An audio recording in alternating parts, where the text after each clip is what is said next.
Welcome, welcome to chapel. Thank you so much for being with us today. Again, we have Wednesdays with faculty, which I always have to say was a great idea by Dr. Carr, and we thank you for that. As you are here today, which I'm sure all of y'all are so excited. I mean, it's just one of the very few books that Dr. Dorrien is writing. Kidding, I'm joking. But it is his first memoir, which I think that is like, woo, I can't wait. But if you would please take some time to look at the art before you leave the chapel, I think you will definitely enjoy it and just see what some of our students and some of our friends have to offer. So without further ado, thank you. Good afternoon. Some years ago, when I was in the early stages of writing my dissertation, I was struggling to put together a robust bibliography that would help me read Karl Barth alongside Paul Ricoeur. I needed something to justify my idiosyncratic reading of Barth as a proto-postmodern thinker, and I needed a book by someone who was not a Barthian, but who understood the history of ideas that formed him. The book I was desperately seeking and miraculously found was published 5 years earlier and authored by some professor at Kalamazoo College named Gary Dorrien. My graduate student budget restricted me from buying no more than a handful of books. I actually counted yesterday. I bought 6 Barth books, even though I have a 14-page bibliography in my dissertation. For my tiny library, no budget, but I didn't hesitate to run over to the Seminary Co-op bookstore in Chicago's Hyde Park and purchase this book called The Barthian Revolt in Modern Theology, Theology Without Weapons, with no buyer's remorse whatsoever. It quickly became a cornerstone for the work I wanted to do. On top of that, and if you've ever read Gary Dorrien's books, you'll know what I'm about to say. All the research I had planned for the next 12 months or more was concisely and beautifully summarized in the book's first 10 pages. This is actually true. I found my inspiration and my vindication in this great thinker, Gary Dorrien. 10 years later, I would arrive at Union. I was with a faculty colleague in the lobby of 99 Claremont, and they explained that the professor that they had just stopped to greet was Gary Dorrien. The Gary Dorrien, I yelped. I had been in the presence of a superstar and didn't know it. Phew, what a relief. I was grateful that I didn't embarrass myself and start gushing about how phenomenal his work is, how luminous his scholarship and clear thinking settled the soul of an anxious doctoral student and early career scholar, how he, along with James Cone and the legacy of Dolores Williams, was among the primary reasons I came to Union. In addition to being a beloved colleague and a teacher in highest demand, since I arrived at Union, Professor Dorrien has produced about a book a year, sometimes more. And when I say book, I actually mean weighty tome. He has written several books on the Black social gospel, as well as European socialism, social democracy, democratic socialism, American liberal theology, and Anglicanism, just to name a few, and just in the last few years. Professor Dorrien's newest book is a memoir, which we might say is a new genre for him, but his expert command of his subject matter and the gripping style of his storytelling make his entire corpus read like a memoir, as if the historical accounts of the thinkers and ideas and movements he writes about are descriptions of personal encounter. This long-awaited memoir, titled Over from Union Road, My Christian Left Intellectual Life, will be published next week. What a tremendous gift to us to get a little foretaste in today's talk. Seminary Teachers of an Autodidactic Bumpkin Jock. I'm humbled to introduce my colleague, my friend, my long-ago muse, the magnificent Professor Gary Dorrien.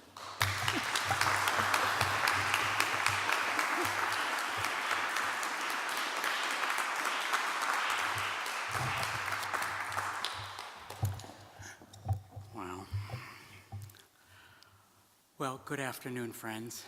I am deeply grateful to my beloved friend, Andrea, for introducing me so generously.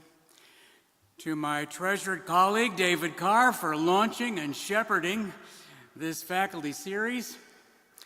And to all of you for coming here on a day preceding 2 break days. I was a little worried about that. This talk is a sliver, as you just heard, from my forthcoming memoir. The current issue of Commonweal magazine contains an excerpt from the same chapter, but my friends at Commonweal cut out all the intellectual parts. So I'm going to feature them today. I grew up on a dirt road in semi-rural Bay County, Michigan. Union Road consisted of shacks, trailers, and empty lots, and nearby Flagell Road contained the working-class homes of guys I usually failed to corral into baseball games. I spent much of my youth pitching baseballs to a sleeping bag draped over the clothesline in our backyard and throwing a football to imaginary receivers.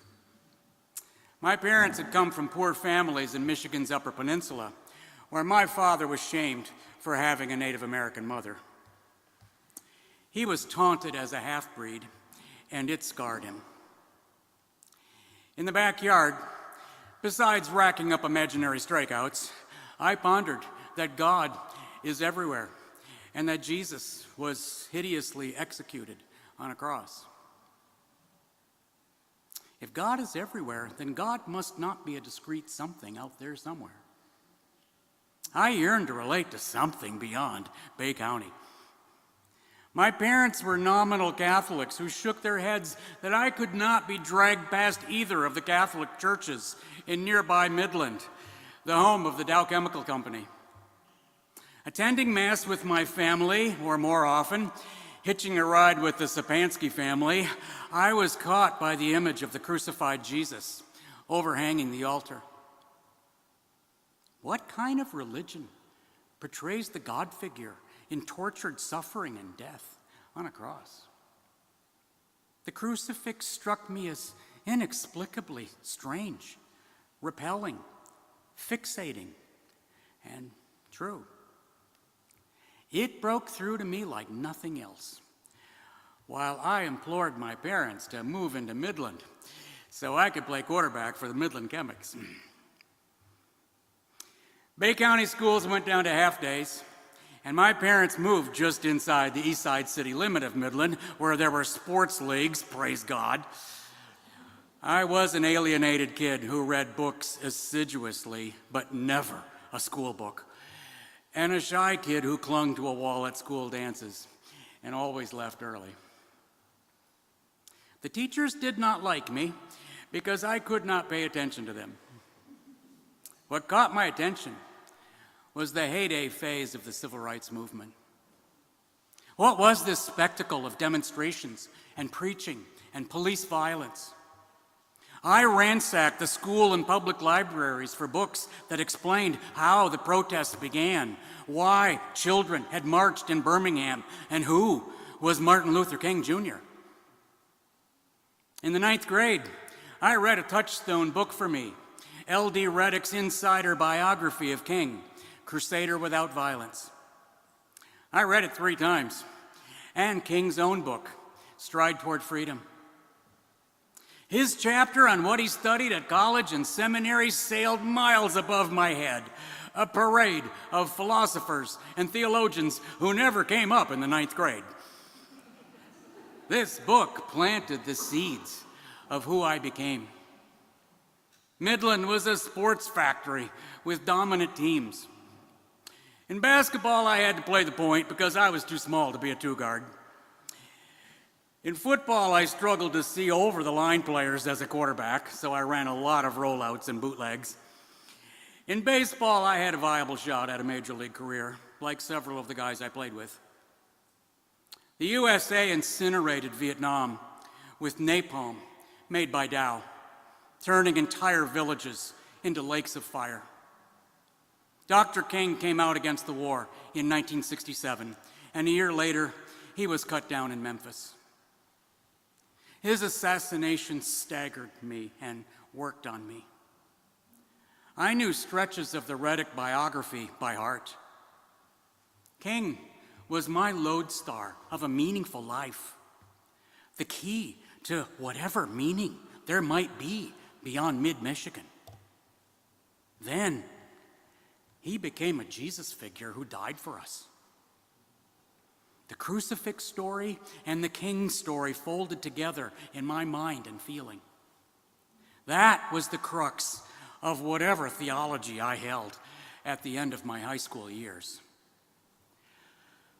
All these years later, it still is. This is a talk about what I learned in seminary, so I need to skip past my college years, except to say that I would never have made it to college without sports, and I was brutally depressed throughout college. My memoir has to talk about this a little bit. Today I'm going to just skip right past it. But things intellectual lifted me above the sense plane of my despair. Beginning with Plato's theory that things are symbolic manifestations of the truly real world. I took a deep plunge into Plato, Aristotle, Immanuel Kant, G.W.F. Hegel, Martin Heidegger, and Karl Marx. In college, I took only one course in theology, but I strenuously studied Walter Rauschenbusch, Paul Tillich, Karl Barth, James Cone, and Karl Rahner on my own. So, I was pretty strange by the time I enrolled at Harvard Divinity School. My first week was a thrilling whirl of befriending Divinity Hall dorm mates, exploring the North End of Boston, eating my first ever restaurant meals involving silverware and waitresses, meeting professors, and reading Mary Daly's new book, Beyond God the Father. I entered divinity school just as feminist theology became a movement, calling for a revolution of consciousness. Beyond God the Father was the manifesto of a radical feminist theology. Daly said, the story of the fall in Genesis 3 is a myth of feminine evil, an example of cosmic false naming that transposed the viewpoint of women-hating men into God's viewpoint. A liberating feminism would indwell the metamorphic power of words and female energy, imagining ultimate reality as verb, the original surge of life, reclaiming women's elemental powers. I read Beyond God the Father in one sitting, stunned by its apocalyptic ferocity. 2 days later, I read it again, this time catching much more of its scathing Nietzschean humor. A month later, I knew much of it by memory. The parallels between Daly and James Cone were obvious, but Daly's book radiated the post-Christian trajectory that she was on. Michael Harrington came to Harvard to promote his new organization, the Democratic Socialist Organizing Committee, DSOC. He wore a corduroy jacket and a blue work shirt, and he endured the customary introduction that always made him cringe. Michael Harrington is the author of The Other America, the book that launched the war on poverty, and the successor of Norman Thomas, the great socialist leader. Mike gently reintroduced himself. He said he had also written books titled Toward a Democratic Left and Socialism. Perhaps some of you would be interested in these books? They mattered far more to him than The Other America, a puffed-up version of a magazine article he had written during his Greyhound bus years as an organizer. This book had burnished him with writer fame as a political journalist, not as the organic neo-Marxist intellectual that he was. Mike could hear his epitaph in these introductions. Wrote The Other America, downhill after that. As for succeeding Norman Thomas, he blushed at the title. In 1974, Mike was just beginning to earn it. Norman Thomas was a graduate of this seminary and the spiritual godfather to the 4 black democratic socialists who organized the March on Washington in 1963. A. Philip Randolph, James Farmer, Bayard Rustin, Martin Luther King Jr. They loved Thomas for keeping the flame of justice burning and for imploring the new left of the 1960s to wash the flag, not burn it. King called Thomas the bravest person he ever met and the foremost advocate of a just society. Randolph said Thomas had no personal faults, none whatsoever. I joined DSOC at Harrington's lecture. We showed up for solidarity support for trade unions and school busing, and I found a calling as an organizer, questioning only whether it would include church ministry. The philosophy department at Harvard was a mostly analytical outfit headed by Willard Van Orman Quine, who said, "There is no mind-body problem because minds are not real. Physical predicates are sufficient for describing things as they are." Philosophers Stanley Cavell and John Rawls lamented that their students sneered at continental philosophy and could not pass an exam on it. So they invited Heidelberg philosopher Dieter Henrich to Harvard to teach post-Kantian idealism. This was the greatest thing to happen to me in my years at Harvard. Kant taught that freedom is the only idea of pure reason whose possibility we know a priori. We do not understand this idea, yet we know it as the condition of something we know, the moral law. If we had no freedom, we would not be able to grasp the existence of the moral law within us. Similarly, the concept of mind as a subject of knowledge is impossible, lacking the idea of a world governed by laws. No concept of mind as a subject of knowledge is possible, lacking this idea. In any concept of mind, some concept of the world is implied. Henrich showed that Kant was not as dualistic as the textbook said. In the Critique of Pure Reason, Kant described reason as an organic totality that coordinates the structural distinctions between sensibility and understanding, understanding and reason and judgment. Each cognitive faculty exists for the sake of the others and for its own sake. In the Critique of Judgment, Kant traced the transition from acts of understanding to theoretical reason to practical reason, which includes moral religion and the apprehension of beauty. In his later career, Kant argued that reason has a destination, the idea of freedom. Reason is a vault whose keystone is freedom. All other ideas gain objective reality only by attaching themselves to this idea. Henrich pressed the Kantian verdict that the vault of reason will not work if we do not insert the keystone of freedom. Kantian idealism is a theory about the connection between the principles of the intellectual world and the sensible world through practical reason. Post-Kantian idealism is a theory that takes Kant's doctrine of intellectual intuition further than Kant dared to go. I was deeply a post-Kantian, and still am, believing that concepts and intuition fuse in acts of imagination.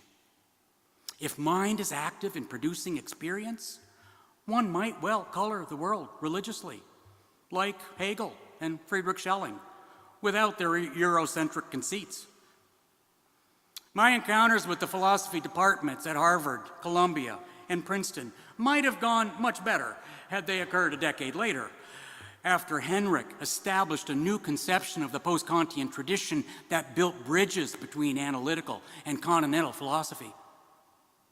Meanwhile, at Harvard, I studied with another visiting German professor, Jesuit theologian Josef Sudbrock from Innsbruck. I wrote a paper for him that criticized Rudolf Bultmann for interpreting the gospel through Heidegger's privatizing existentialism. Father Sudbrock called me to his office, asking me straight out, if Bultmann is so wrong, why write about him? I said I took for granted that Bultmann is a towering figure in theology, It didn't seem necessary to build him up before the slashing commenced. He asked for specifics about Bultmann. I rattled on about his biblical scholarship until Father Sudbrock had heard enough. Sehr gut, sehr gut. Bultmann is a great man. You can't just say no to Bultmann. He turned to my extensive footnotes and bibliography, shaking his head quizzically. So many books. How can you read so many books? Father Sudbrock leaned forward, peering at me intently, wagging his finger. Read one book and know it inside and out. He and I worshiped with the Jesuit community at nearby Weston School of Theology, where one week he asked me teasingly if I had found my one book. I confess that I was still racing through piles of books. Meanwhile, a Weston Jesuit pressed me too aggressively about becoming a Jesuit, so I pulled back from Weston. Cambridge had a leftover outpost of the University Christian movement, so I joined it.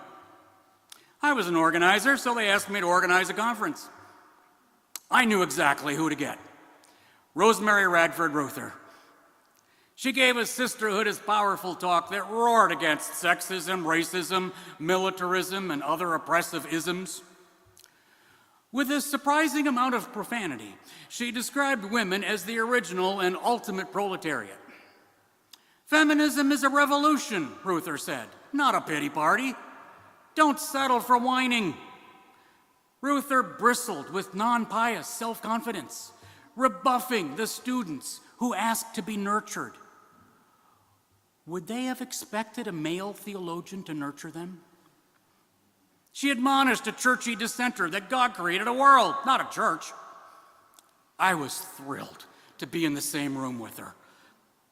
Ruther said that feminism was the next great revolution in theology, which seemed surprisingly modest to me, since the revolution was well underway. Several years passed before it even occurred to me that Ruther could not have been as confident as she seemed, which was a clue to next.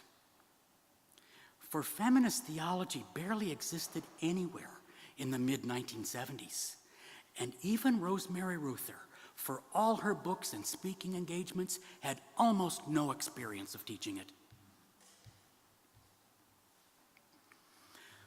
One of my 4 closest friends at Harvard was a doctoral student named John McDard. In December 1976, he took his comprehensive exams. Theologian Richard R. Niebuhr, one of John's examiners, declared, "We believe that you have done very well." John was ecstatic. We went out for ice cream to celebrate, and it struck me that it took only a few words of very understated commendation from these professors to thrill us. When I returned home from the ice cream, the phone was ringing. My mother was on the other end, crying, "Honey, we've lost Andy. They say he killed himself with the shotgun." Andy was number 3 among the 5 Dorrien boys. They say registered my mother's disbelief, but I don't know if I caught it.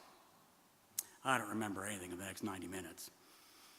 My youngest brother, Eric, had come home from school to find Andy blown apart outside his bedroom in the basement. The next day, we sat in the spot where shots had been fired into Andy's chest and head. My father was crying, which was just a surreal sight to me. Eric was frozen in traumatized silence. We stared at each other with a mute terror. Andy had sold small quantities of pot for a dealer from Saginaw, had been caught by the police officer who lived in our neighborhood, and identified the dealer to the police. Then he feared for his life, telling my mother that the dealer was going to kill him. She came home at lunchtime to urge him not to miss a job interview. At noon, he had been fine. 2 hours later, he was shot twice. The police called his death a suicide, which kept the lid on their investigation. The trauma of that week never ended for my family. Our nominal Catholicism came to an end. My mother was done with church and God, and my father and brothers followed her lead. Any kind of God talk would have felt boorishly offensive. I sympathized with this feeling without adopting it. My spiritual temperament had led me to a progressive Christian worldview centered on Martin Luther King that I had no desire to relinquish. Growing up nominally Catholic in a spiritual wasteland had inoculated me from wanting to be free of religion. At the same time, I realized that the intellectual theologies that fed me were utterly foreign and meaningless to my working class family. I needed to be alone. Returning to Harvard was out of the question because I had dear friends there, the best I had ever made. I had to get away from people who knew me. I called Union Theological Seminary on the phone and was put through to the acting dean of the faculty, Robert Handy, who told me not to worry about transcripts or any such thing. Just come, he said. We have a place for you. A week later, I flew back to Cambridge, packed my books into a U-Haul, drove to 3041 Broadway, and met the kindly Dr. Handy. He turned my hodgepodge of graduate courses in theology and philosophy into 2 years of Union MDiv transfer credits, decreeing unilaterally that Union could waive its requirements in preaching, fieldwork, and practical theology, but I would need to load up on biblical studies and take some church history. That was fine with me, because Raymond E. Brown taught Bible at Union, and Handy taught church history. I was a sponge for the immense learning of Ray Brown. I heard him preach many times on weekday mornings across the street at Corpus Christi Parish before hearing him lecture the same morning. He picked me out after Mass and regaled me with stories about his early career. The memoir goes on about a few of them. For all his orthodoxy, Ray was a rigorous exponent of redaction criticism, comparing accounts, analyzing recurrent motifs and themes, dissecting editorial styles. The latter discoveries could be unsettling. A few times, they took my breath away as I thought, oh my God, it's all made up. It's fiction all the way down. But there was Ray at the lectern in his clerical collar, delivering another load of editorial redaction while prizing his Catholic orthodoxy and the imprimaturs that bishops stamped on his books. In the Society of Biblical Literature, which Ray served as president during my year at Union, he occupied the middle ground, which was exactly where he wanted to be. I didn't tell anyone at Union who I was. I audited lectures by James Cone and visiting theologian Gustavo Gutierrez, and showed up for meetings and actions called by New York DSOC. Cone had recently published his major theological work, God of the Oppressed, which responded to critics of his early work. Gutierrez had founded Latin American liberation theology on the argument that theologians must privilege the questions and experiences of oppressed people of faith. Acts of solidarity and praxis come first. Liberation theology is secondary reflection shaped by the voices of oppressed people. One day, Gustavo told his class that he had spent the past week reading Rauschenbusch, a revelation to him. Why don't you Americans talk about this American treasure? That emboldened me, a very shy student, to approach him after class, telling him that Rauschenbusch had changed my life in college, converting me to Christian socialism. To me, only King was more important than Rauschenbusch. In October 1977, my Harvard friend, Robin Lovin, attended a conference in Midtown, knocked on my door in McGifford Hall, and introduced me to Cornel West, who had joined the Union faculty the previous year at the age of 23. At the time, he was writing a dissertation on British neo-Hegelian T.H. Green.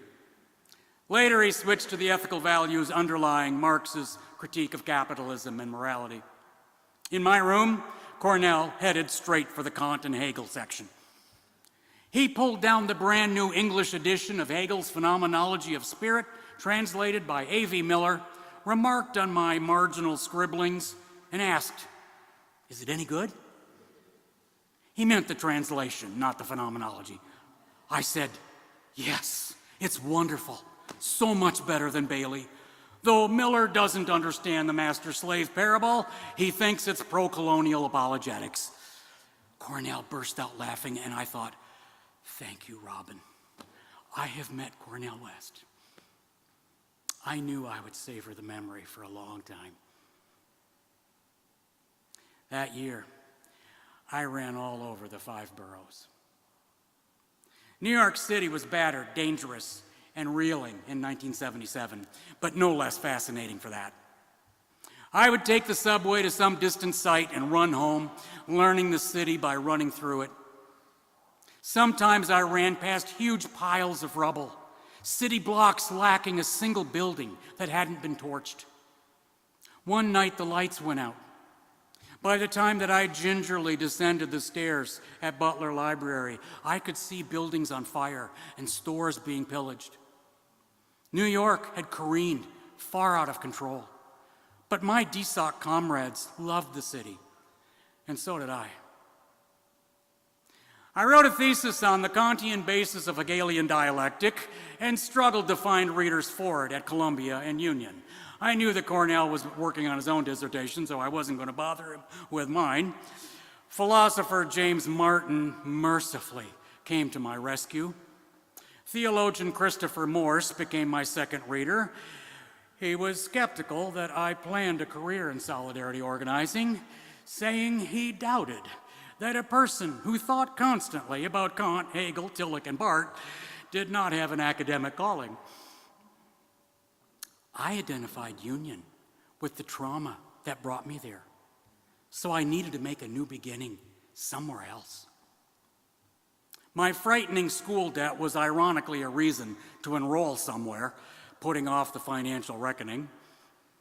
Enrolling at Yale would have required me to borrow twice as much as at Princeton Seminary, so I piled up my belongings near the front door of McGiffert, drove a U-Haul to Princeton through a snowstorm, and hustled the van back to Chelsea in time for the one-day rate. That night, I lay awake in my bare former room in McGiffert, contemplating my lonely absurdity. My head was filled with Protestant theologians, but I belonged to no church. I was a hardcore organizer, but had no social life whatsoever. I landed a job at Princeton Hospital, working the midnight shift. Philosopher Diogenes Allen was my first mainstay at PTS, telling me I should have mastered Leibniz before busting my head on Kant and Hegel. Everything that Allen taught was more philosophical than many PTS students believed was necessary, and he could be tough on them. There was lore about him throwing erasers at students and imploring them to think for once. Allen exhorted me to take no courses with theologian Richard Shaw, controversial at PTS for turning radical.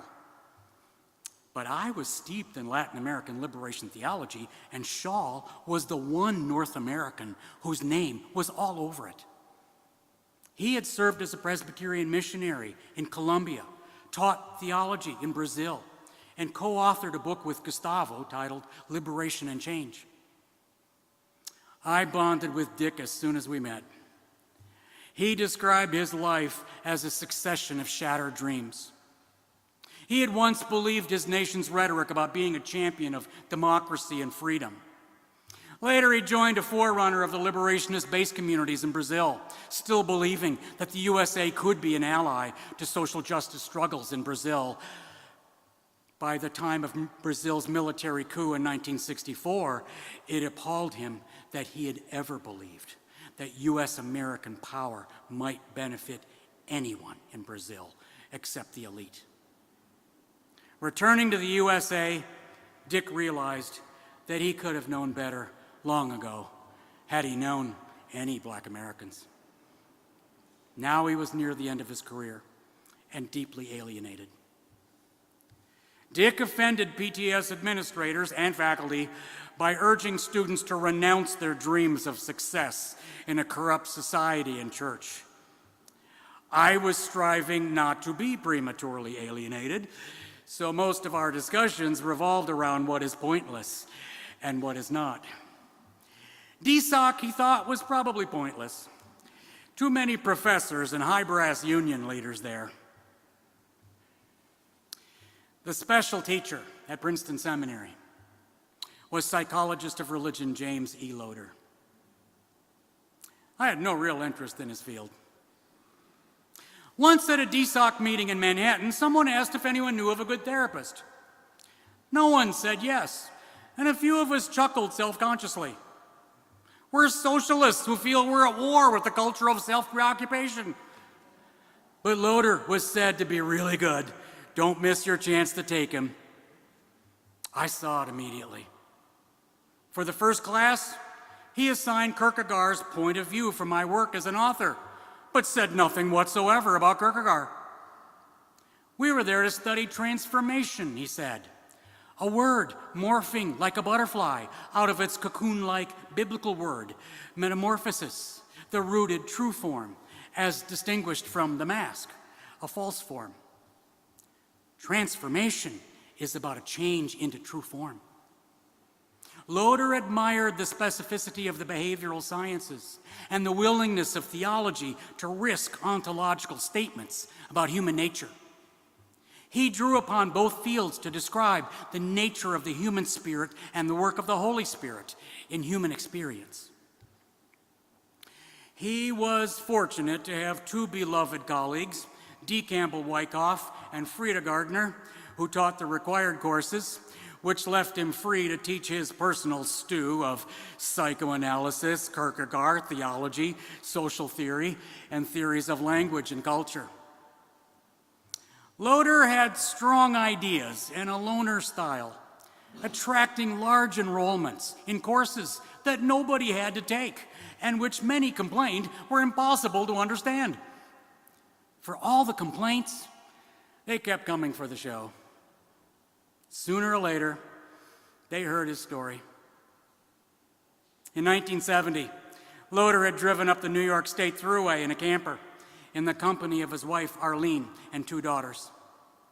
Near Kingston, he spotted two women struggling to change a tire by the side of the highway. He crawled under their car to help with the jack, and a sleeping truck driver crashed into the car. Loader was crushed.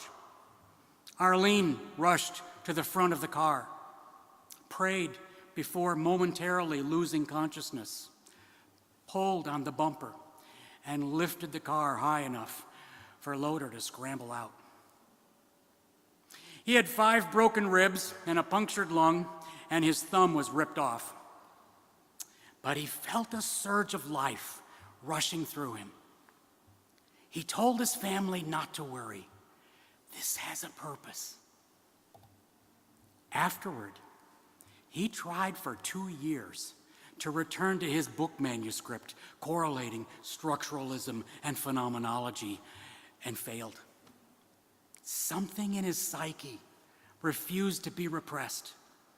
The memory of the life that had poured into him at the accident. This life, he had felt, was not his own. His well-being came from some source beyond his natural strength.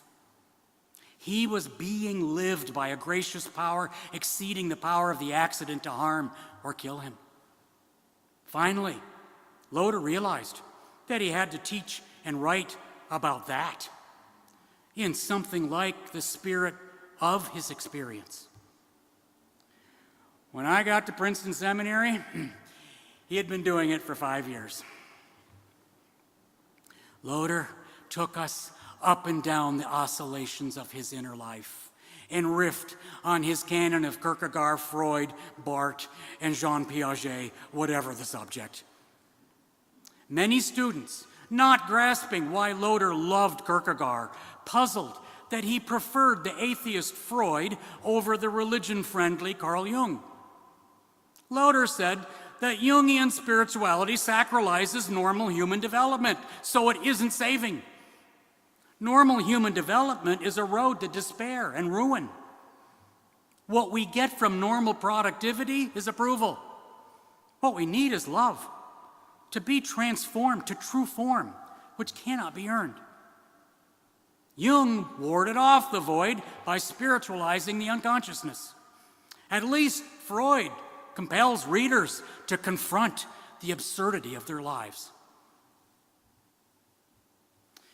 He began to call me out for comments on philosophical and theological points.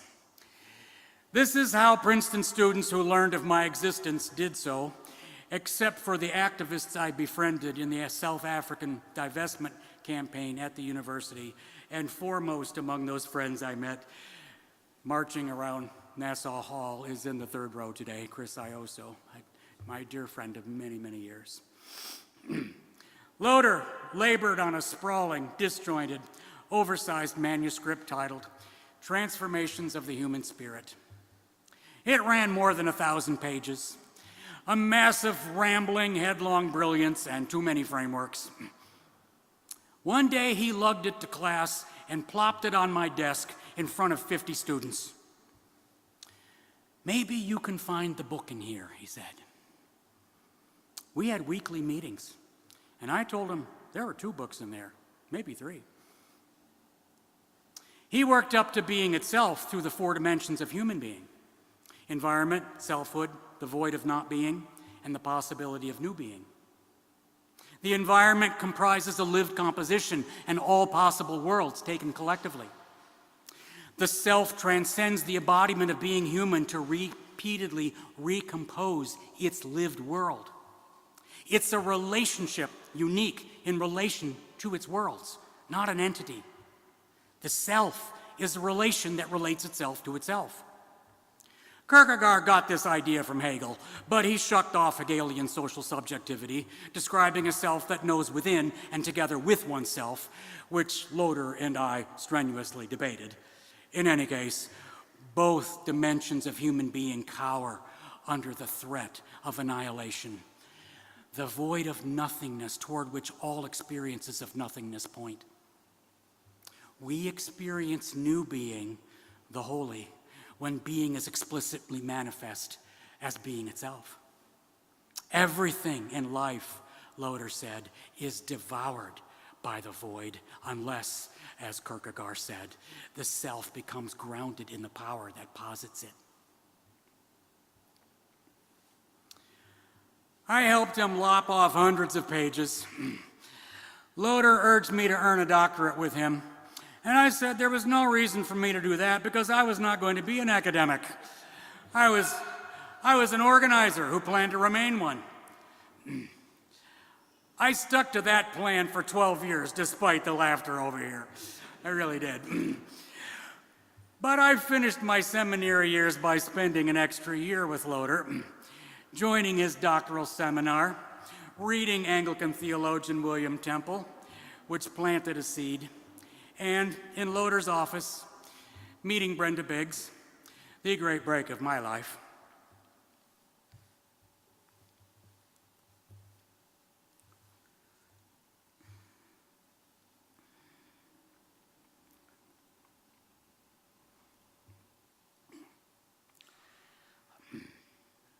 Loder was Brenda's therapist.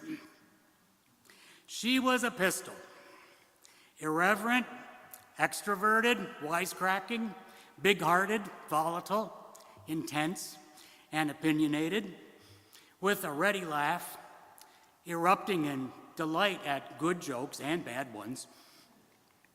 She cussed like a sailor, smoked 3 packs of cigarettes per day, called out BS instantly, and had a radiant ebullience.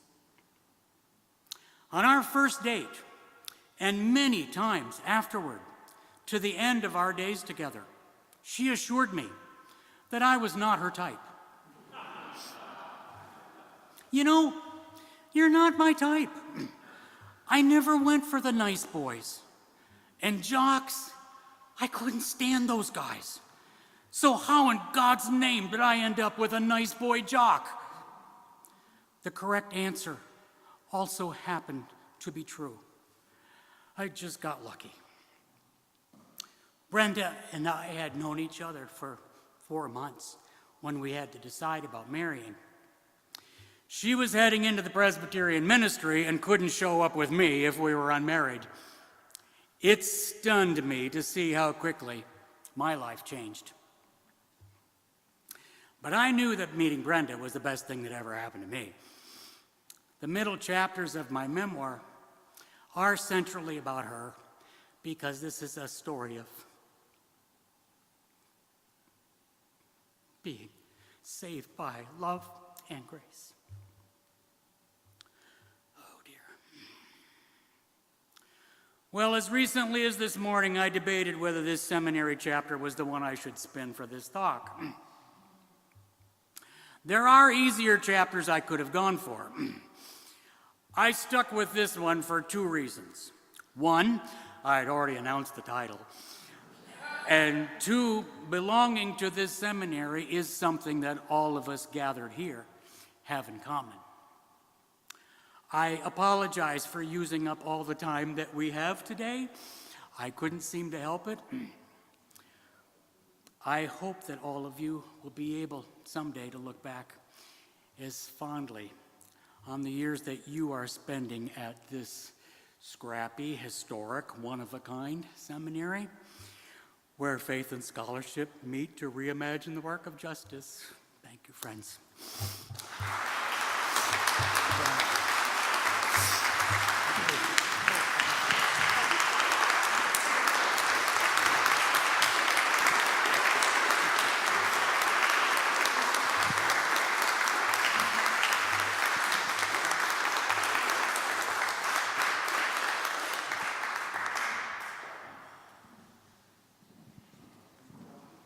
We have about 10 minutes if anybody has a question. Because the class starts at 1. Yes. Thank you. So should I just speak without a mic? Yeah, go ahead. Hello? Hello? Oh, okay. So I really admire how much you read. And, you know, I come from a neuroscience background, so I know how important reading is for your mental health. And before I started seminary, I assigned myself some books to read this summer. But seminary reading is a lot. And it seems like you are capable of reading a lot, more than I can currently imagine. So I'm just wondering, do you read linearly, or does your reading consist of some mining the text for information? Oh, goodness. I've never gotten that question before. And it's making me even think self-consciously about reading in ways that I rarely do. I taught at Kalamazoo College for 18 years and was also the chaplain. On the side, I actually literally had these 2 full-time jobs that were kind of put together. And early in my time there, I had students coming in, seeing me as a chaplain, and looking at my massive library and saying, wow, I guess you like to read, right? And it made me, after this had happened a couple of times, I thought, wow, this is actually a barrier, isn't it? I mean, there's something going to come in the way of my actually doing my chaplain job here, to people coming in to talk about these things, not, this other business. So I actually worked it out that I hold my massive library down to the humanities building, so I could have it there for a while, so it wouldn't be that. So that is actually, until this moment, that's the most self-conscious moment I've ever had about this issue, frankly. And then there came a point when they made me move it all back anyway, since we hired new people in humanities. And so then all my students just had to deal with my massive library that went down the hall and around the corner and, just filled the whole space downstairs in the chapel. No, I've always, this goes as far back as I can remember, how I get myself out of Bay County, just imagining worlds beyond this. It always kind of struck me. I mean, I would strike, and it starts, page 1 of the memoir starts with me going door to door, trying to round up guys to play in a baseball game. And often, they'd invite me in to watch television or something. I never did that. It just seemed like a total waste of time to me. And it always struck me that people would just spend whole days just kind of cavorting aimlessly and doing what? I mean, just purposeless activity day after day. It just always struck me as just exceedingly strange. So once I failed at rounding up the baseball game yet again, which about once a week I managed to get one going, I would head back to the backyard. Now, for me, pitching baseballs all day long, that is not meaningless at all. That is purposeful in a way. So I at least did have that. Besides being a caretaker for all these little brothers, but reading was always my salvation. It just always was the way that you learned about worlds beyond this one and engaged this wonderful, exceedingly wonderful world of ideas. And I remember vividly the day I finally walked into a college library, my first day of college, and just saw, this is after years of going to the public library and regretting that they have no theology section at all. And the philosophy section is so pitiful, I'd read the whole thing in a month.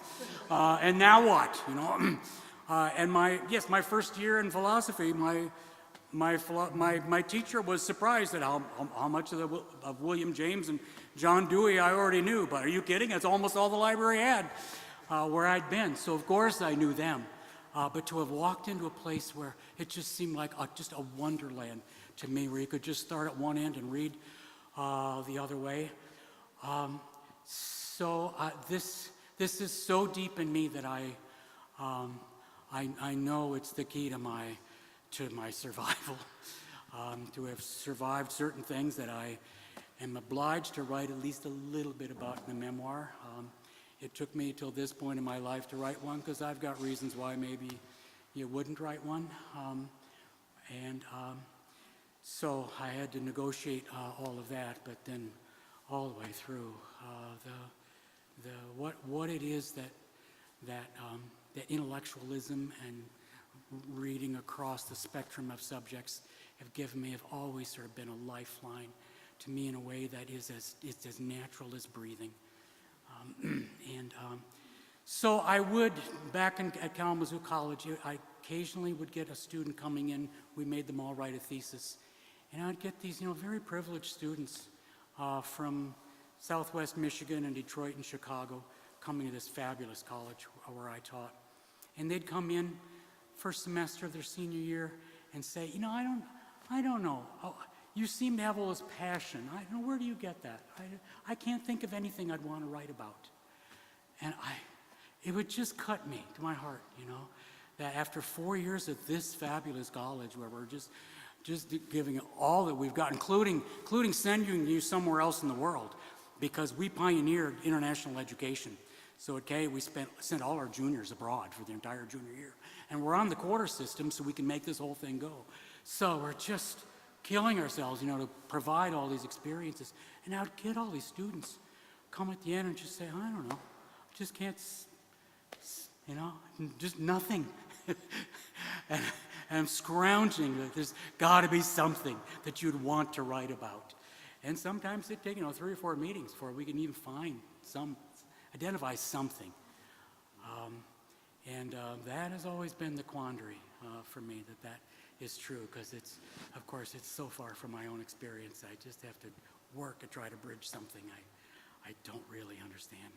Thank you. I wish we had more time. However, our next class is at 1. That's coming in, the choir. Thank you so much, Dr. Dorrien. That was wonderful.